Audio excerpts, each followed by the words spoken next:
Assalamualaikum warahmatullahi wabarakatuh. Waalaikumsalam warahmatullahi wabarakatuh. Bismillahirrahmanirrahim. Alhamdulillahi rabbil alamin. Wassalatu wassalamu ala ashrafil anbiya'i wal mursalin, Sayyidina wa maulana Muhammadin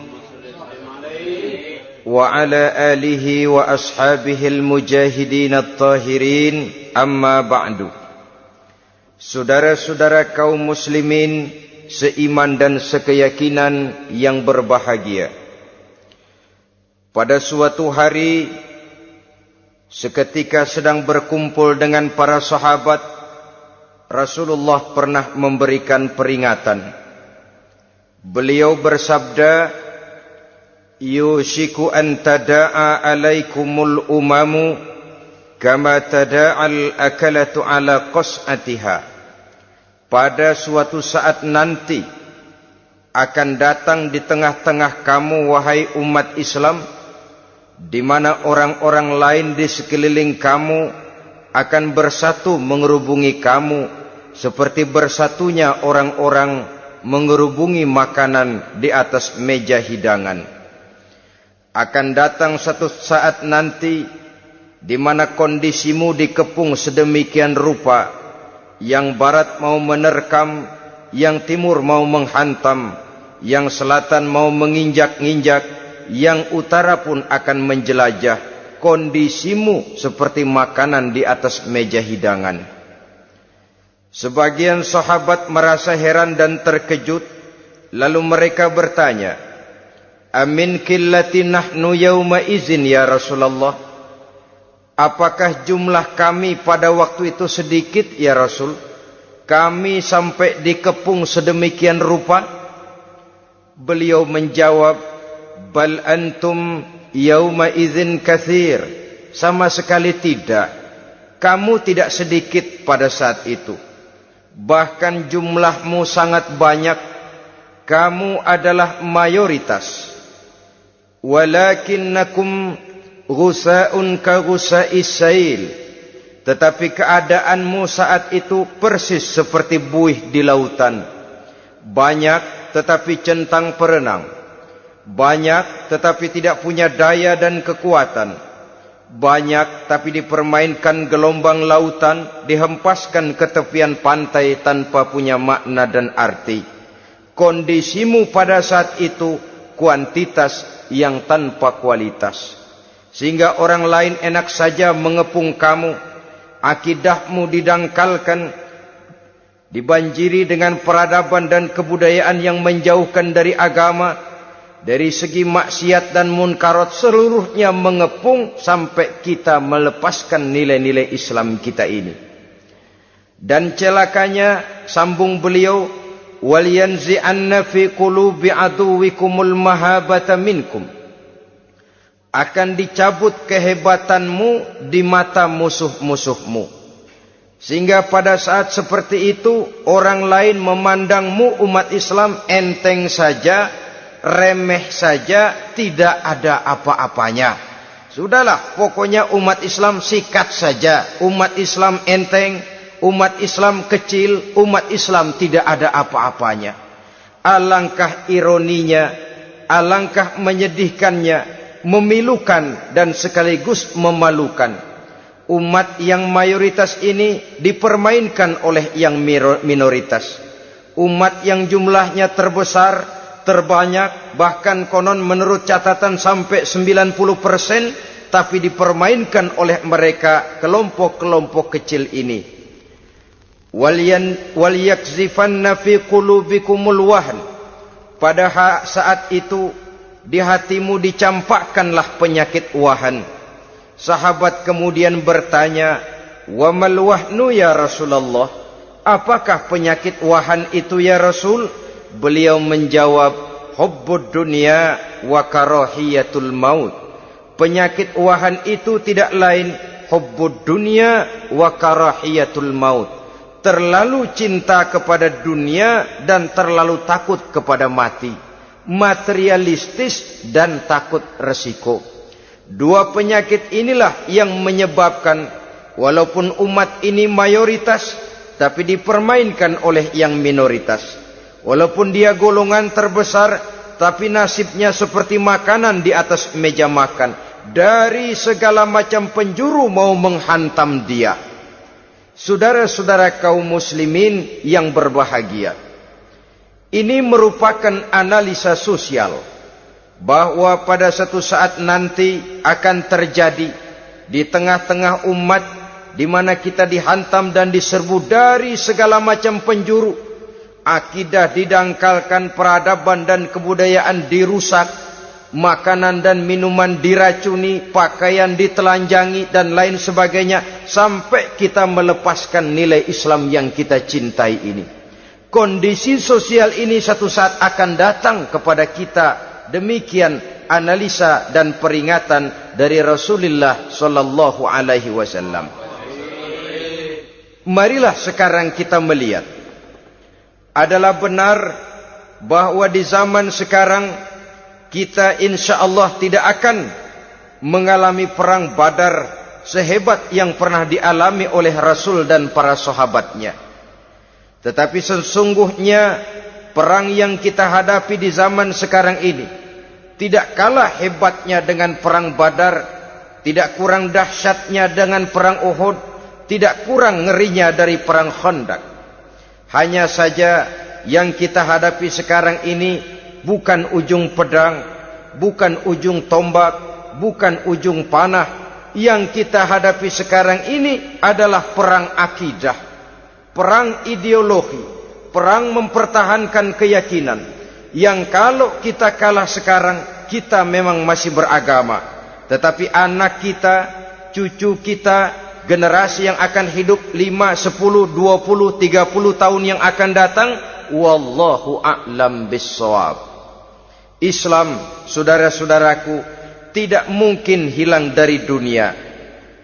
Tetapi tidak mustahil Islam gulung tikar dari desa kita.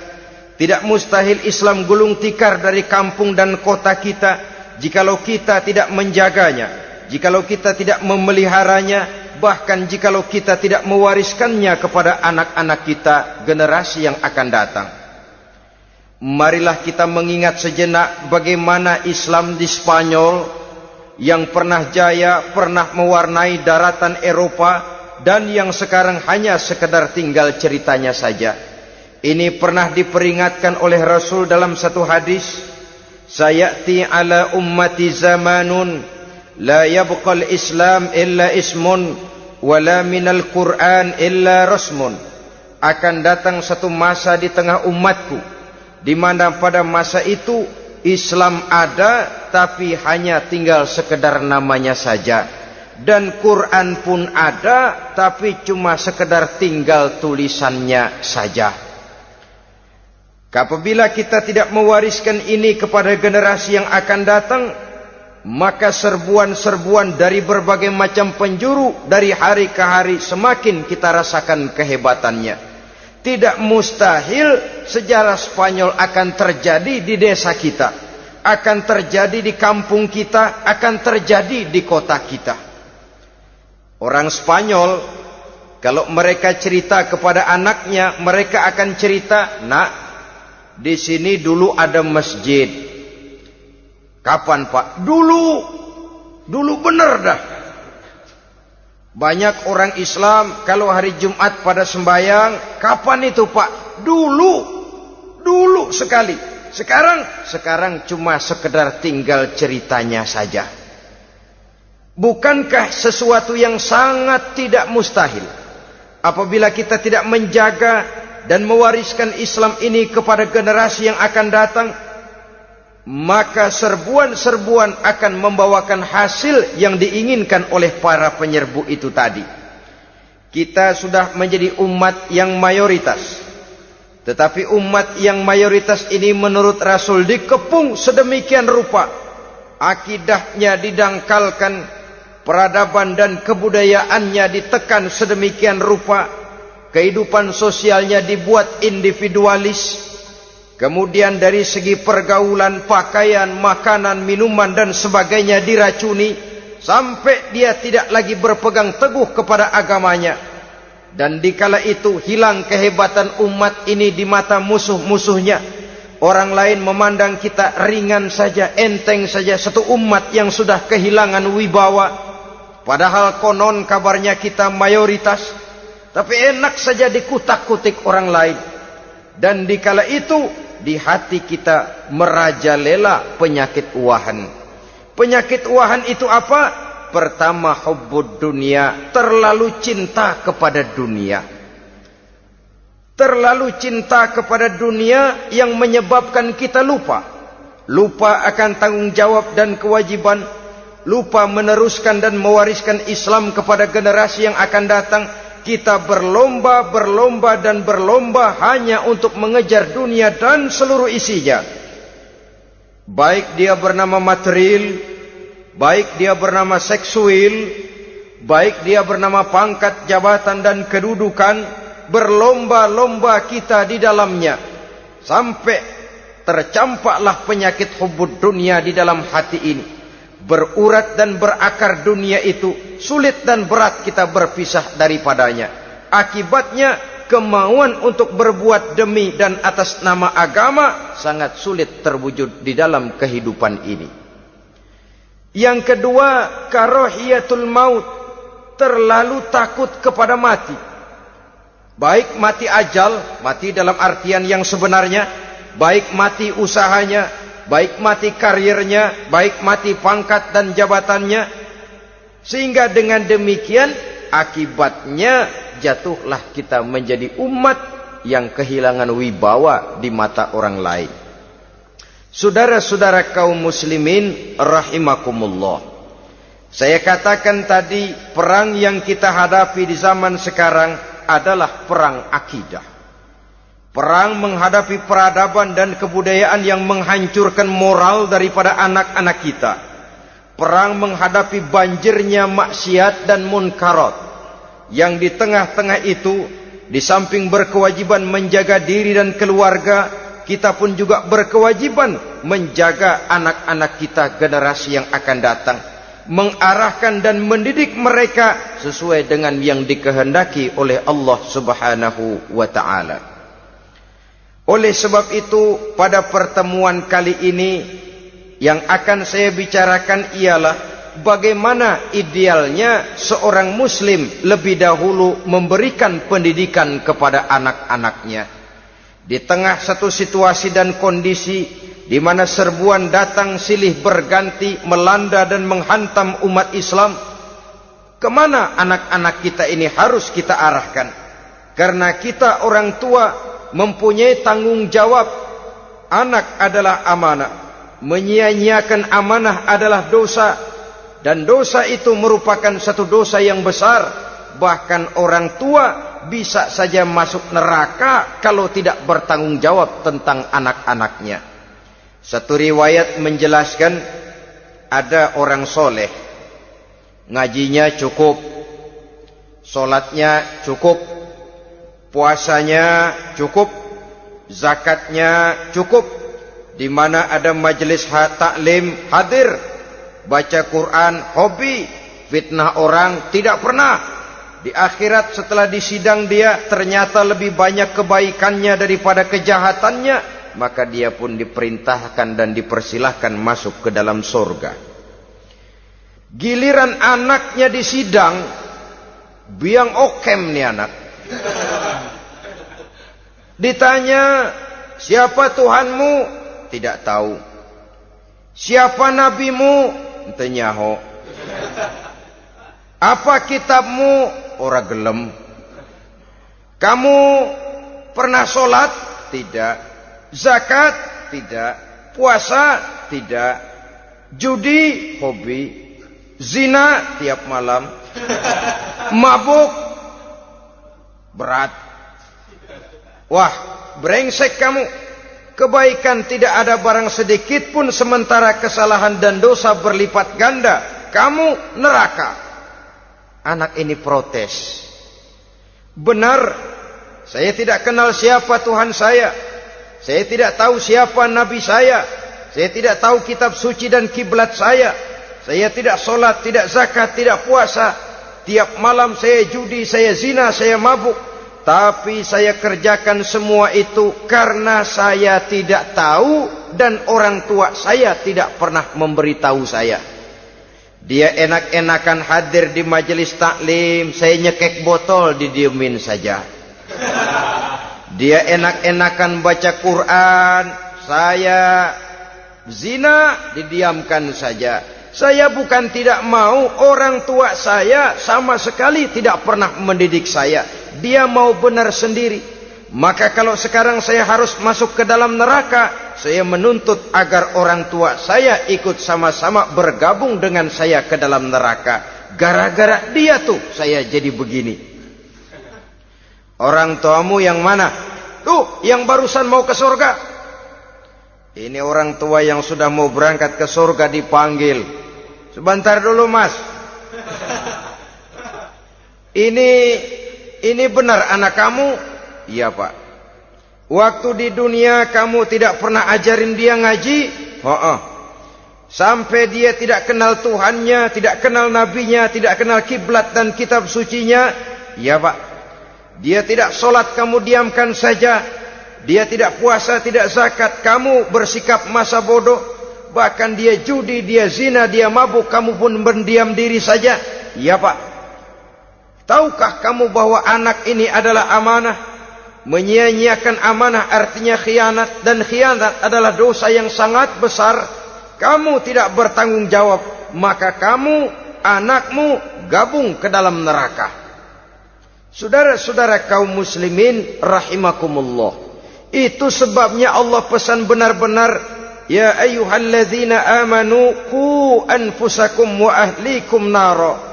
Hai orang-orang yang beriman, jaga dirimu dan keluargamu, istri, anak, orang-orang yang menjadi tanggung jawab dan kewajiban kita, jaga dan pelihara mereka dari api neraka. Saudara-saudara kaum muslimin, lalu kalau kita orang-orang tua yang hidup di zaman sekarang ini sudah sering beristighfar, mengurut dada, melihat situasi, membaca peta keadaan, konon tantangan yang akan dihadapi oleh anak-anak kita 15, 20, 25 tahun yang akan datang jauh lebih berat dari apa yang kita hadapi sekarang ini.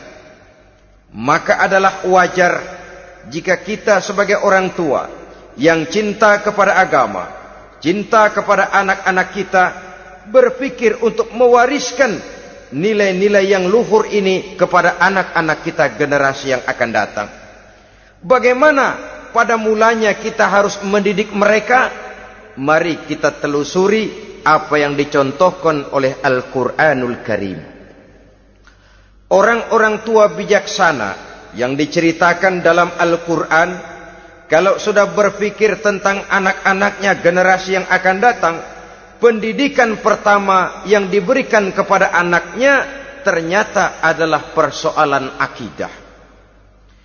Nabi Ibrahim, pertanyaan yang paling merisaukan beliau buat anak cucunya ialah, ma ta'buduna min ba'di. Saudara bisa lihat surah Al-Baqarah ayat 133. Anak-anakku, kalau pada satu saat nanti aku, ayahmu ini sudah tidak ada lagi, meninggalkan kamu semua, meninggalkan kehidupan dunia ini, ma ta'buduna min ba'di, apa yang akan kamu sembah nak kalau ayah sudah tidak ada lagi?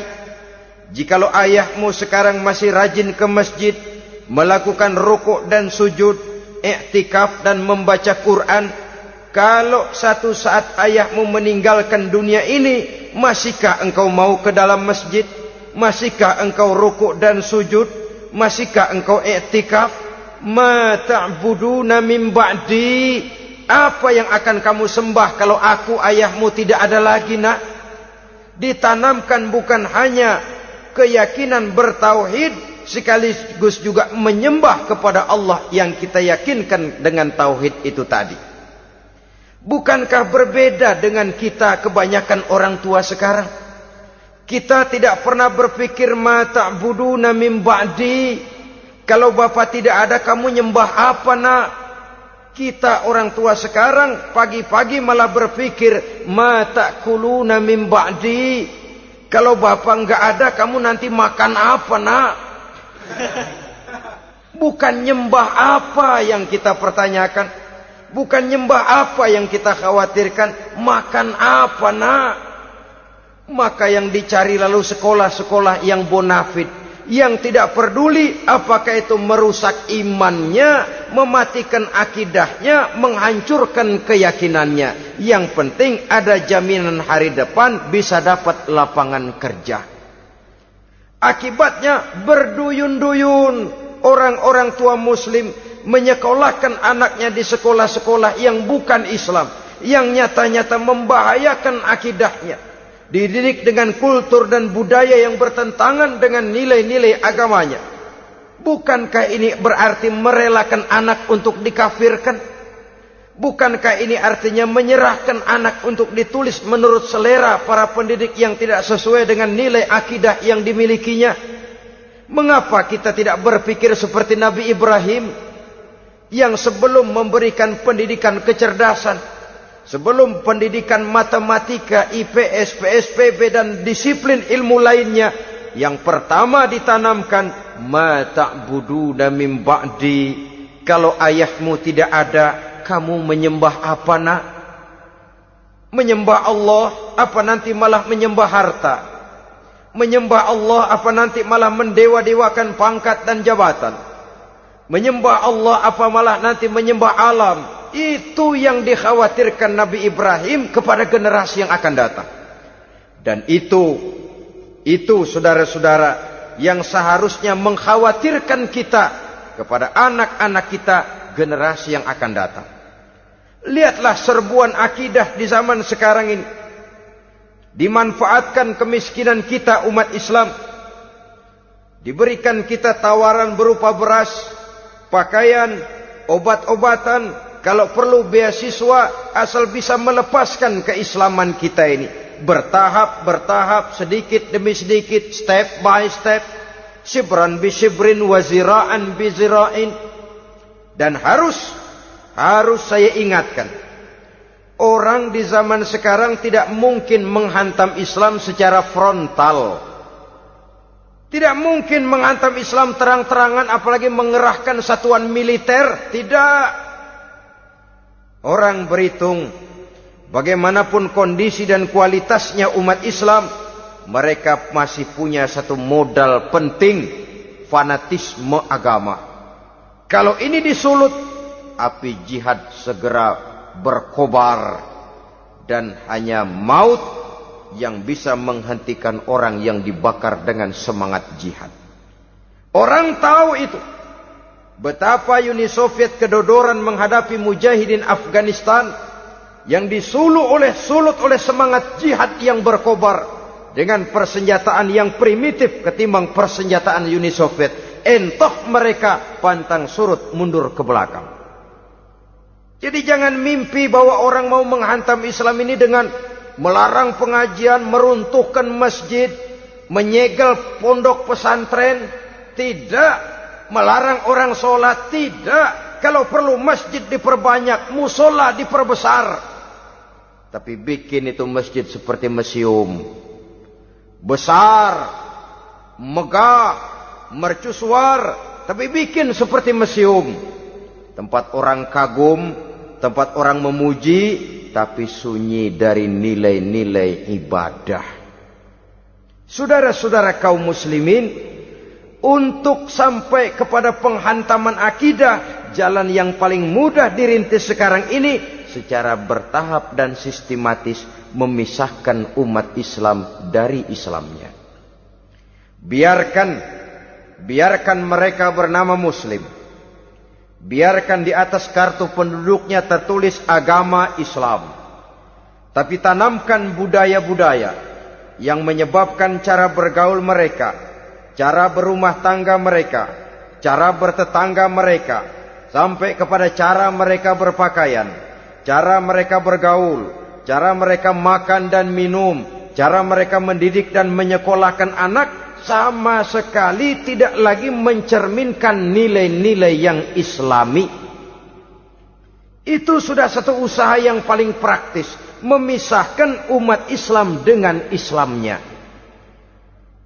Kalau sadarlah kita ke arah ini usaha orang di zaman sekarang, maka yang harus pertama kita tanamkan kepada anak-anak kita, didik mereka dengan jiwa tauhid yang mengkristal di dalam batinnya, meresap sampai ke tulang sumsumnya, yang tidak akan sampai pun nyawa berpisah dari badannya, akidah itu tidak akan berpisah dari hatinya. Bahkan dia sanggup dengan tegar berkata, lebih baik saya melarat karena mempertahankan iman daripada hidup mewah dengan menjual akidah. Satu khittah, satu garis kehidupan yang perlu kita wariskan kepada anak-anak kita, generasi yang akan datang. Dahulu ada satu tradisi, saudara-saudara. Kalau anak gadis kita dilamar orang, orang lalu bertanya, anakmu mau ngelamar gadis saya, apa sudah khatam Quran berapa kali? Apa sudah bisa baca kitab macam-macam dan lain sebagainya? Sehingga lahirlah satu kebanggaan. Apapun motifnya, tapi pertanyaan semacam ini zaman sekarang sudah langka. Paling-paling yang ditanya kalau anaknya dilamar orang, anakmu kerja di mana? Gajinya sebulan berapa? Kendaraannya bebek apa soang? Apa-apa?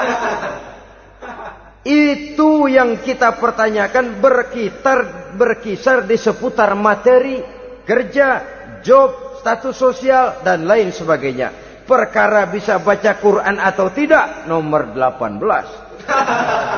Perkara sembahyangnya rajin apa tidak, nomor 36.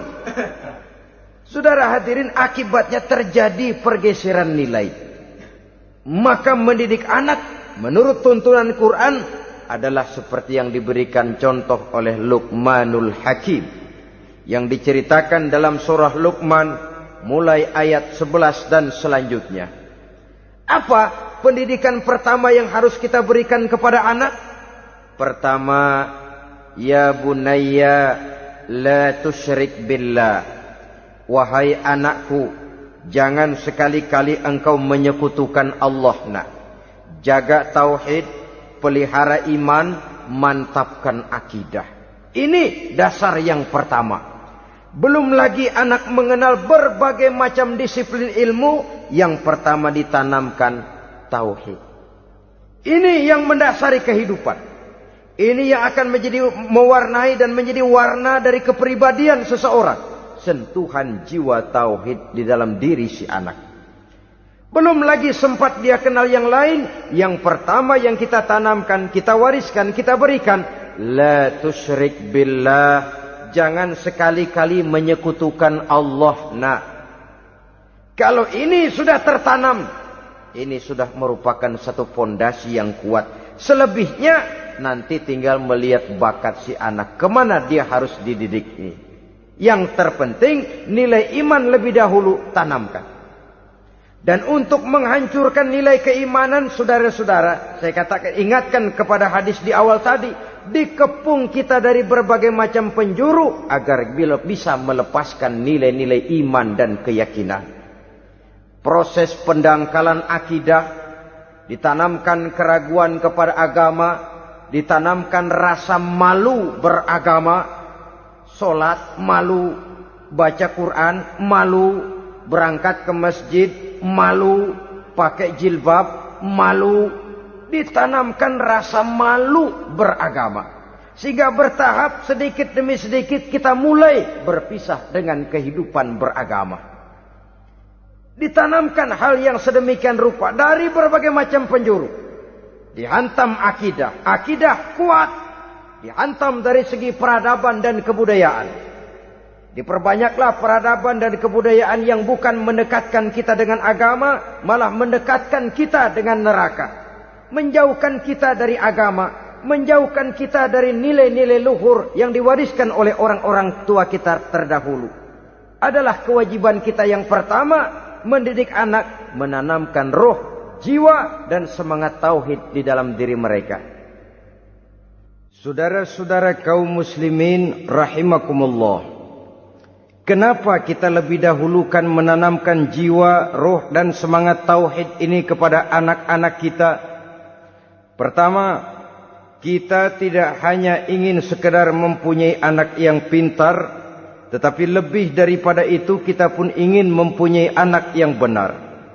Segala macam disiplin ilmu, segala macam bentuk penalaran ilmiah dan pengisian intelektualitas manusia mungkin di satu sisi akan membuat dia pintar, tapi di sisi lain belum tentu akan membuat dia benar. Nabi pernah memberikan peringatan, "Man izdada ilman wa lam yazdad huda, lam yazdad minallahi illa bu'da." Orang yang hanya bertambah ilmu pengetahuannya tapi tidak bertambah hidayah dari Allah, tidak makin mantap keimanannya, maka seluruh nilai-nilai ilmunya hanya akan menjauhkan dia dari Allah Subhanahu wa taala. Dan adalah lebih merupakan azab daripada nikmat kalau kita diberikan ilmu pengetahuan yang hanya akan menyebabkan kita semakin jauh dari Allah Subhanahu wa taala. Yang kedua, sesungguhnya roh, jiwa dan semangat tauhid yang melekat dalam diri anak pada puncaknya akan melahirkan satu disiplin murni yang tumbuh dari dalam dirinya sendiri, di mana si anak dalam kehidupannya merasakan dimanapun dia berada, kemanapun dia pergi, ia selalu merasakan kehadiran Allah dekat dalam hidupnya. Ia sadar sesadar-sadarnya bahwa tidak ada satu perbuatan yang bagaimanapun kecilnya yang bisa disembunyikan dari kekuasaan Allah Subhanahu wa taala. Yang ketiga, dengan penanaman roh, jiwa dan semangat iman ini, maka diharapkan anak-anak nanti pada pertumbuhannya sanggup mengendalikan hawa nafsunya. Dengan kata lain, bahwa penanaman jiwa tauhid, penanaman roh dan semangat keimanan ini merupakan kondisi dasar yang harus dilakukan sebelum yang lain-lainnya. Kemudian pendidikan kedua yang diberikan oleh Al-Quran melalui contoh dan model dengan Luqmanul Hakim ini, setelah menanamkan tauhid, ditanamkanlah kepada si anak ini rasa hormat kepada orang tuanya. Wa wassaynal insana biwalidayhi, dan kami wasiatkan kepada manusia untuk berbakti kepada ibu bapaknya. Hamalathu ummuhu wahnan ala wahnin, karena ibunya telah mengandungnya dengan kepayahan di atas kepayahan. Maksudnya dengan kepayahan dan kelelahan yang berlipat ganda. Sehingga ketika Rasul ditanyakan orang, "Ya Rasul, siapa yang paling harus saya taati di dunia ini?" Beliau menjawab, "Ibumu." Kemudian, "Siapa lagi ya Rasul?" "Ibumu." Setelah itu, "Siapa lagi ya Rasul?" "Ibumu." Dan kemudian, "Siapa ya Rasul?" "Bapakmu." Ibu, ibu, ibu, bapak. Bahkan al-jannatu tahta aqdamil ummahat, surga berada di bawah telapak kaki ibu. Bagaimana menanamkan rasa hormat kepada orang tua di hati anak? Tentu yang pertama, bagaimana orang tua bisa memberikan keteladanan. Marilah kita sebagai orang-orang tua ini menyadari bahwa sebelum anak kenal sekolah dasar, sebelum anak kenal TK, ibtidaiyah, sanawiyah sampai kepada perguruan tingginya, yang pertama dia kenal adalah lingkungan rumah tangganya, gurunya adalah ibu bapaknya. Di sini berlakulah apa yang dinamakan keteladanan. Keteladanan jauh lebih berhasil daripada sekedar teori-teori yang muluk. Keteladanan jauh lebih berhasil daripada berbagai macam indoktrinasi dan penataran. Kurangnya keteladanan akan menyebabkan anak mencari pola. Apabila kita orang tua ini tidak bisa memberikan keteladanan yang baik kepada anak-anak kita, maka pada suatu saat anak-anak akan menganggap enteng dan kehilangan wibawa kita sebagai orang tua di mata mereka. Dikala itu akan sangat sulit kita membentuk kepribadian mereka. Bukankah di zaman sekarang ini kita banyak mengalami krisis wibawa, krisis figur? Ada yang karena rapotnya merah melulu, gurunya dikeroyokin. Pak guru pulang sekolah dicegat. Bahkan nyaris ada orang tua pernah dibunuh oleh anaknya sendiri. Dan lain sebagainya, kasus-kasus yang sebenarnya tidak perlu terjadi, karena memang bukan saja bertentangan dengan nilai budaya kita sebagai bangsa, tapi juga bertentangan dengan ajaran agama kita sendiri. Krisis wibawa, krisis figur, yang juga akibatnya harus kita sadari banyak faktor yang membentuk kepribadian anak. Pergaulannya, yang dibacanya, yang ditontonnya, yang disaksikannya di dalam kehidupan. Benar kita menyekolahkan mereka, tapi berapa jam mereka di sekolah? 6 jam, 7 jam paling lama. Sedangkan mereka hidup satu hari satu malam 24 jam. Kalau cuma 7 jam di sekolah, ini berarti lebih banyak dia di luar sekolah. Dan di luar sekolah itu artinya ya rumah tangganya, ya temannya, ya lingkungan di mana dia tinggal, yang seluruhnya sangat besar pengaruhnya dalam ikut membentuk kepribadian anak-anak kita.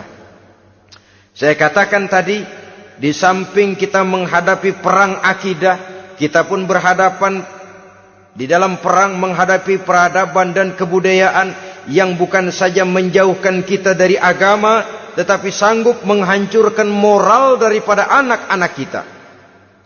Secara pribadi, saudara-saudara, saya iri, saya kagum misalnya dengan kemajuan yang diperoleh oleh negara tetangga kita, Jepang misalnya. Padahal tahun 45 ia pun hancur lebur oleh meledaknya atom di Hiroshima dan Nagasaki. Tapi bagai satu tenaga raksasa kemudian Jepang bangkit menjadi satu negara superpower di Asia. Bahkan gurunya saja Amerika sekarang ini kewalahan menghadapi perang dagang dengan Jepang ini. Dan yang menarik, Jepang bisa maju dan modern dengan tetap menjadi Jepang, tanpa harus kehilangan identitasnya sebagai satu bangsa, tanpa harus kehilangan kepribadiannya sebagai satu bangsa. Sebagai negara yang sedang berkembang, kita sering latah. Kita ingin meniru Barat, tapi bukan teknologinya, westernisasinya yang kita tiru. Bukan isinya, kulitnya yang kita ambil. Akibatnya apa? Modernnya belum, orangnya sudah Barat. Bergaulnya sudah cara Barat, berumah tangganya sudah cara Barat, berpakaiannya sudah cara Barat, mendidik anaknya sudah cara Barat. Di mana ketemu orang tua cukup hello daddy. Kulitnya kita ambil, sementara isinya kita campakkan. Ironi dan menyedihkan. Padahal kita sesungguhnya bisa maju dan modern, bisa mengejar segala ketinggalan dan keterbelakangan kita, dengan tetap menjaga nilai-nilai luhur budaya kita sebagai satu bangsa, mengambil isinya, dan kalau memang tidak perlu, lalu mencampakkan kulitnya. Pengaruh peradaban dan kebudayaan yang menghancurkan moral daripada anak-anak kita, oleh pesatnya arus teknologi, oleh pesatnya arus komunikasi, di mana hal-hal yang terjadi di belahan dunia lain dapat kita saksikan hari ini juga melalui layar televisi. Yang terjadi di Amerika, di Eropa, di Afrika, di ujung dunia yang paling ujung sekalipun. Di ujung dunia yang paling ujung, hari ini kejadian, hari ini sudah bisa kita saksikan. Pesatnya arus komunikasi, kalau jatuh ke tangan anak-anak kita yang belum mempunyai filter, daya saring positif, akan dicerna oleh mereka tanpa memilah dan memilih. Akibatnya orang kampung bilang kelolodan. Makan nggak dikunyah lagi, tentu saja akhirnya kelolodan. Dan kalau sudah kelolodan, menyusahkan kita seluruhnya. Oleh karena itu budaya menghormati orang tua perlu dijaga, perlu dipelihara dan diwariskan kepada anak-anak kita. Tali silaturahmi sehingga ada respeknya kepada orang tuanya. Jangan bapaknya dianggap CS, ibunya dianggap CS, kakeknya dianggap CS. Hilang rasa respek, hilang rasa menghormati. Sementara orang tua sendiri tidak bisa memberikan keteladanan, kurang mendapat perhatian dan lain sebagainya. Apalagi kalau baik ibu maupun bapak adalah orang-orang karier yang setiap hari sibuk menghadapi tugas masing-masing. Bapak sibuk rapat, pindah kantor sana kantor sini, ibu sibuk arisan, besarlah anak-anak di tangan pembantu dan lain sebagainya, sehingga dia merasa kurang mendapat perhatian, dan ini akan ikut membentuk warna dari kepribadian yang dimilikinya. Sampai kepada pelosok-pelosok desa, jaringan televisi memang menguntungkan. Tapi kalau sudah sampai kepada menayangkan budaya-budaya yang tidak sesuai dengan pola di mana mereka tinggal, pola lingkungannya, dan ingin mereka terapkan dalam kehidupan, ironi dan menyedihkan. Maka sering dikatakan, jikalau ABRI masuk desa, rakyat beruntung. Jikalau listrik masuk desa, rumah jadi terang. Jikalau koran masuk desa, rakyat jadi cerdas. Jikalau hakim masuk desa, rakyat lalu sadar hukum.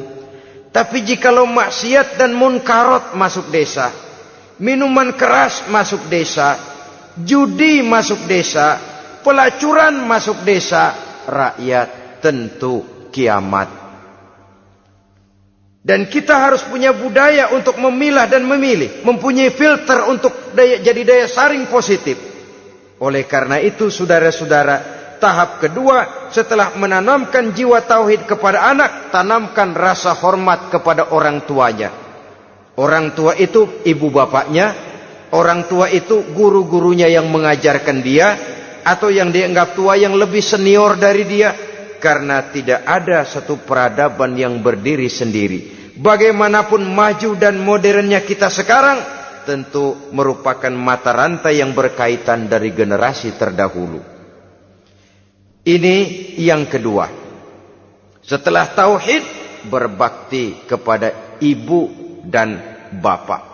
Tidak ada satu kebahagiaan yang bisa ditegakkan di dunia ini tanpa doa, tanpa restu daripada ibu dan bapak. Ini keramat hidup.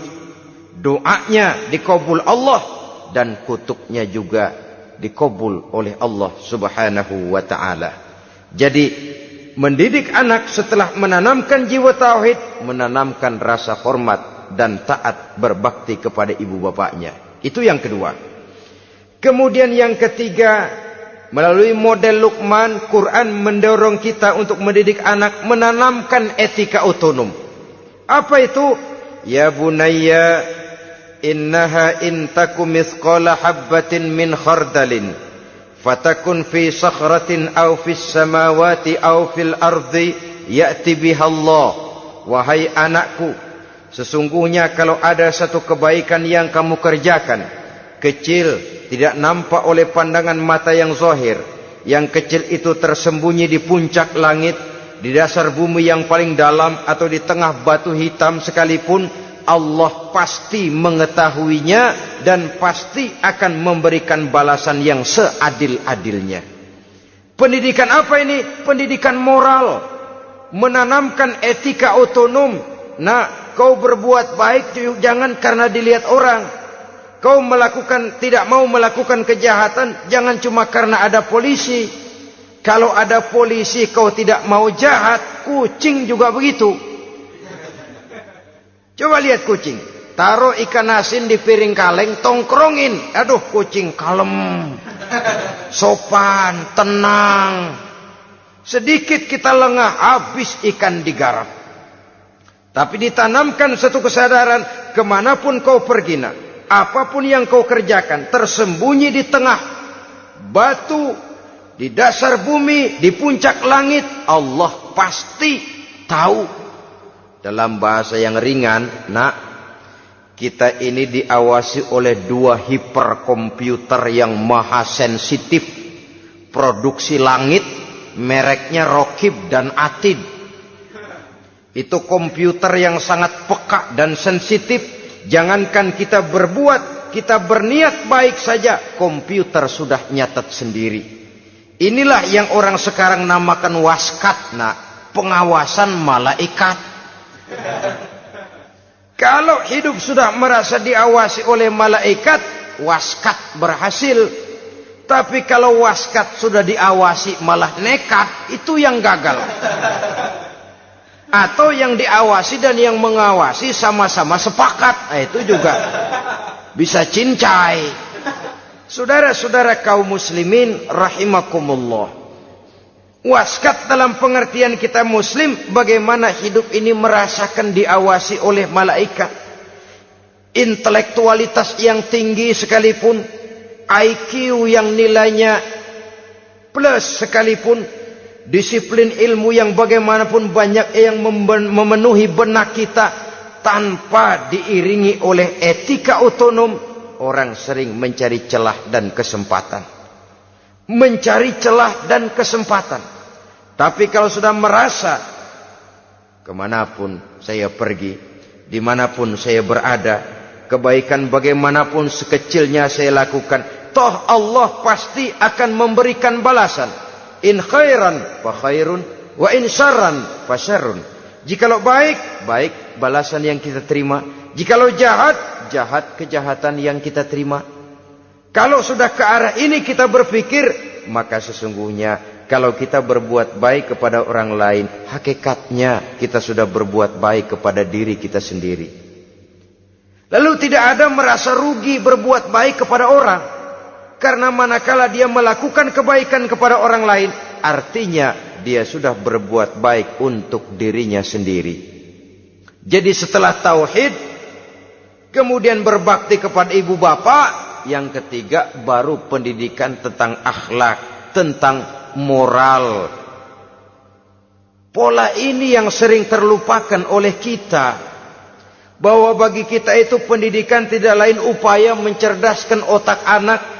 Jangan sampai sebab ini kelihatannya pembangunan makin maju, persaingan hidup makin tajam, tensi ekonomi semakin tinggi, sementara jumlah tenaga kerja dengan lapangan kerja yang tersedia jauh dari mencukupi. Jikalau tidak membekali anak dengan pendidikan yang menunjang lapangan pekerjaan, orang tua khawatir, takut sekali anaknya jadi gelandangan. Dikhawatirkannya kehidupan dunia ini, sementara dia lupa kalau anaknya bisa jadi gelandangan di akhirat. Padahal selama-lamanya gelandangan di dunia, paling seumur manusia itu 60 tahun, 70 tahun lah umur orang sekarang. 70 itu sudah luar biasa itu. Tapi kalau harus menggelandang di akhirat, menjadi gelandangan di akhirat, alangkah menyedihkannya. Apakah akan kita korbankan satu kehidupan yang langgeng, abadi, cuma karena tertipu oleh fata morgana dan kamuflase? Kita korbankan yang sedikit, kita korbankan yang besar karena kita memilih yang sedikit. Dalam bahasa Al-Quran memang pernah diceritakan hidup ini hakikatnya perlombaan, saudara-saudara. Perlombaan. Dan di dalam perlombaan itu ada yang menang, ada yang kalah. Al-Quran lalu memberikan peringatan, Alhaakumut takatsur, kamu telah lalai karena berlomba-lomba memperbanyak harta, mempertinggi pangkat dan kedudukan, hatta zurtumul maqabir, sampai kamu akan masuk ke liang kubur baru sadar. Apalagi kalau nafas sudah sampai di tenggorokan. Persis Fir'aun sudah tenggelam di lautan merah, mau mampus, baru dalam sekaratnya amantu bi Rabbi Musa wa Harun. Kalau begini caranya, saya juga percaya kepada Tuhan Musa dan Harun, percaya kepada Allah. Sudah mau mati, baru amantu bi Rabbi Musa, kami percaya kepada Tuhan Nabi Musa, kata Fir'aun. Malaikat maut kesel benar, dilelepin terus di laut. Mampus lu sekalian.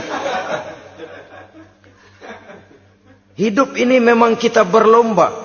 Berlomba dengan waktu, berlomba dengan umur, berlomba dengan tenaga, berlomba dengan tetangga. Yang jangankan kita sampai mundur, berhenti saja sejenak, kita akan ditinggalkan oleh yang lain. Tiada kata mundur, bahkan tiada kata berhenti. Sekali kita melangkah, melangkahlah terus. Tapi berlombalah seperti yang dikehendaki Quran. Fastabiqul khairat. Berlomba-lombalah di dalam kebajikan.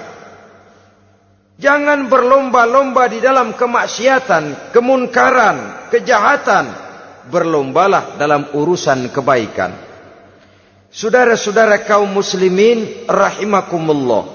Tauhid, berbakti kepada ibu bapa, kemudian pendidikan tentang moral. Apabila pendidikan tentang moral sudah tertanam, barulah lihat bakat si anak. Kemana bakatnya? Anak saya kelihatannya dari kecil demennya main bedil-bedilan saja. Abri kali itu. Kirim ke Magelang, masukkan akabri. Tapi dengan syarat 3 itu tadi. Iman sudah tertanam, rasa bakti kepada ibu bapak sudah ada, dan punya nilai moral. Sehingga boleh jadi nanti dia menjadi jenderal yang beriman, yang berbakti kepada ibu bapaknya, dan punya moral yang tinggi. Kan lebih baik rakyat rendah tapi akhlaknya tinggi, daripada pejabat tinggi tapi moralnya rendah. Jauh lebih baik rakyat rendah punya moral tinggi ketimbang pejabat tinggi punya moral rendah. Nilai moral ini yang jadi ukuran dan barometer di masyarakat. Yang ini yang sering kita lupakan. Bahwa kehancuran satu bangsa dimanapun di dunia ini selalu dimulai dengan kehancuran moral daripada bangsa itu sendiri. Sekarang membina nilai moral ini berat. Gadis kita, remaja, putri, diberikan pakaian jilbab, mungkin dia sendiri masih setengah-setengah, ditambah lagi oleh ledekan temennya. Jilbab lah kuno. Bau sorga lah, bau masjid lah, bau menyan lah. Ditanamkan rasa malu untuk hidup dekat dengan agama. Kalau moral semacam ini sudah tertanam, sedikit demi sedikit kita mulai mengucapkan selamat tinggal kepada agama. Dan kemalangan apa yang lebih malang kalau kita sudah jauh dari agama ini? Bukankah Islam telah menyelamatkan manusia dari penyakit jahiliyah dan membawanya kepada satu kehidupan yang maju dan modern? Kalau kita tinggalkan Islam ini, bukankah artinya kita akan kembali kepada satu zaman jahiliyah? Hanya saja jahiliyah itu berada di abad modern. Versinya tentu lebih modern. Kalau zaman jahiliyah dulu mabuknya pakai arak, zaman sekarang sudah macam-macam orang bisa mabuk. Kalau zaman jahiliyah dulu anak perempuan dikubur hidup-hidup, zaman sekarang kadang-kadang belum sempat lahir ke dunia, malah sudah dibunuh lebih dahulu. Versinya saja yang berbeda. Kalau di zaman jahiliyah dahulu manusia menyembah batu yang bernama Latta, Uzza, Manat dan Hubal. Di zaman jahiliyah modern sekarang ini, orang sering menyembah kepala bagiannya, sering menyembah atasannya, sering menyembah komputer, sering menyembah teknologi modern yang lebih diyakininya daripada Allah sebagai keyakinan sentral di dalam hidupnya. Saudara-saudara kaum muslimin rahimakumullah. Jadi yang ketiga, nilai moral yang ditanamkan kepada anak-anak kita supaya dia bisa menghadapi tantangan-tantangan hidup yang semakin berat ini dengan tetap berpegang teguh kepada nilai-nilai moral yang diwarnai oleh jiwa keimanannya yang bersumber dari ajaran agamanya. 3. Kemudian yang keempat, barulah tatanan kehidupan sehari-hari. Apa kata Luqman? Ya bunayya aqimis shalah. Setelah bertauhid, berbakti kepada ibu bapa, punya nilai moral. Ya bunayya aqimis shalah. Nak, dirikan solat. Rumah tangga muslim. Anak berumur 7 tahun sudah berani meninggalkan solat. Kata Nabi, pukul.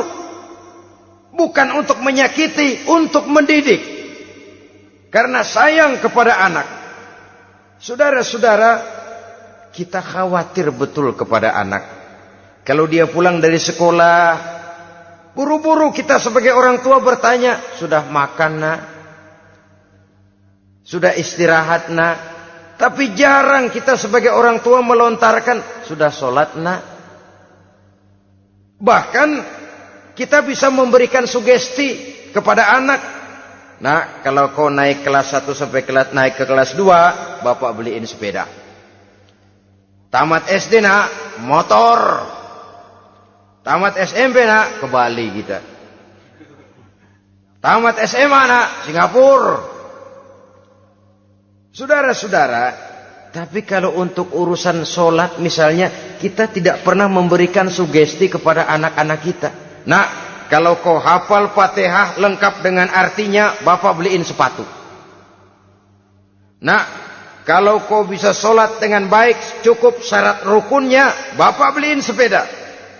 Ada rangsangan, ada sugesti yang membuat anak lebih tergerak untuk hidup dalam suasana keagamaan. Ya bunayya aqimis shalah, nak dirikan solat. Sebab ini sandaran vertikal yang paling langsung antara manusia dengan Tuhannya. Menyadari bahwa sepanjang yang bisa dilakukan oleh manusia hanyalah berusaha, dan kepastian sepenuhnya ada di tangan Allah. Dengan solat kepribadianmu diperteguh, dengan solat sandaran vertikalmu kepada Allah diperkuat. Dan pada waktunya nanti Al-Quran memberikan bimbingan, hendaklah minta tolong kepada Allah dengan sabar dan tetap mendirikan solat. Ya bunayya aqimis shalah. Setelah itu, wa'mur bil ma'rufi wanha 'anil munkar. Tegaklah membina yang ma'ruf, tegaklah mencegah yang munkar. Ini sikap hidup sudah. Solat tadi tugas hidup. Lalu sikap hidup tampil di tengah masyarakat, membina yang ma'ruf, mencegah yang munkar sesuai dengan kesanggupan masing-masing. Bukankah setiap kita kepingin punya anak yang bermanfaat, setidaknya bagi keluarganya, syukur kalau bisa bagi lingkungannya, bagi masyarakat, bangsa dan negaranya. Dan satu di antara tanda orang yang bermanfaat, kalau dia bisa hidup menjadi penganjur yang ma'ruf dan pencegah yang munkar. Dan itu kalau tidak ada hidayah, sulit orang mau melaksanakan itu. Sebab apa? Ada kecenderungan belakangan ini di mana agama dianggap urusan pribadi. Sehingga orang lalu sering bilang, jangan bawa-bawa agama dah, itu kan bukan urusan agama. Ini sudah ciri berpikirnya sekuler. Jangan bawa-bawa agama. Agama urusan pribadi. Artinya orang mau sholat mau enggak, jangan bilang apa-apa dah. Urusan dia sendirian. Dia mau puasa dia enggak, merdeka saja, urusan pribadi. Agama bukan persoalan pribadi. Apalagi jikalau sudah menyangkut amar ma'ruf dan nahi munkar. Siap menegakkan yang baik, mencegah yang munkar, untuk tegaknya satu masyarakat yang diwarnai oleh kebaikan dan terhindar dari segala macam kejahatan. Dan terus ayat-ayat selanjutnya mencerminkan sikap hidup. Namun yang intinya, cara mendidik anak yang baik, yang dicontohkan oleh Al-Quran dengan Luqmanul Hakim sebagai model. Pertama, tanamkan tauhid. Yang kedua, tanamkan rasa hormat dan berbakti kepada ibu bapaknya. Yang ketiga, tanamkan moral, nilai akhlak yang tinggi. Setelah itu yang keempat, biasakan hidup dalam suasana keagamaan. Kontrollah solatnya, kontrollah baca Qur'annya, kontrollah puasanya di bulan Ramadan. Ajaklah anak-anak solat berjamaah, sehingga dengan demikian dia terbiasa oleh satu suasana yang mendekatkan dia dengan nilai agamanya. Dari sana diharapkan nilai-nilai ilmu yang didapatnya dari bangku sekolah akan menciptakan keseimbangan dengan yang ditanamkan oleh orang tuanya dalam bentuk yang dijelaskan oleh surah Luqman itu tadi. Sehingga apabila keseimbangan ini terwujud, akan menjalin keseimbangan dalam pola berpikir, dan keseimbangan dalam pola berpikir akan melahirkan keseimbangan dalam perbuatannya. Terwujudlah kita harapkan insan yang fid dunya hasanah wa fil akhirati hasanah. Inilah harapan kita semua. Mudah-mudahan Allah memberikan kekuatan kepada kita untuk mewariskan nilai-nilai yang baik kepada generasi yang akan datang. Sehingga esok harus lebih baik daripada hari ini, dan lusa harus lebih baik daripada hari esok. Terima kasih atas perhatian saudara. Mohon maaf atas segala kekurangan. Usikum wa nafsi bitaqwallah. Wassalamualaikum warahmatullahi wabarakatuh.